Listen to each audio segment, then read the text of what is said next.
ఎంత డబ్బు సంపాదించినా ఆ మనిషి తన కోసం అంటూ ఏమంటారు అంటే డబ్బు ఏదో పెళ్ళాం పిల్లల కోసం భర్త కోసం సంపాదించినాం అనుకున్న తనకంటూ తను ఎంతో కొంత ఆ డబ్బుని స్పెండ్ చేసుకోవడం ఎంజాయ్ చేయడము ఎంత డబ్బు సంపాదించినా సరే ఎంజాయ్ చేయకుండా అంతే ఏదో గొడ్డులేక కష్టపడడం పోయినాం ఒకరోజు అనకుండా వాళ్ళకంటూ వాళ్ళు టైం స్పెండ్ చేసుకొని వాళ్ళ గురించి వాళ్ళు ఆలోచించుకొని టైం స్పెండ్ చేయడం అసలు నిజంగా ఆ మూవీ చాలా మంచిగా అనిపించింది అసలుకి అయిందే ఏమన్నా చెప్ప నీ వస్తావు ఏం చెప్పానికి కూడా ఏడుస్తావు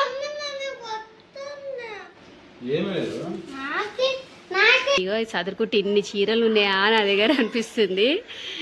నాకే తెలియదు అసలు ఇన్ని కానీ ఉన్నాయి సో చూడండి ఇన్ని చీరలు ఉన్నాయి కానీ నాకే తెలియదు నా దగ్గర ఒక 4-5 కూడా ఉండవన్న ఫీలింగ్లు ఉంటాను నేను ఎప్పుడు ఇది వచ్చేసి లంగావన్నీ ఇంకా మిగతావన్నీ చీరలే అనమాట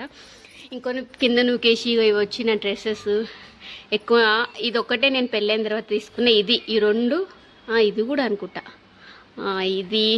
ఇది ఇది పెళ్ళైన తర్వాత తీసుకున్న ఇది వచ్చేసి నా 8th క్లాస్ బర్త్డే డ్రెస్ ఇది కూడా బర్త్డే డ్రెస్సే ఇది కూడా బర్త్డే డ్రెస్సే నాకు తెలిసి 8th 9th 10th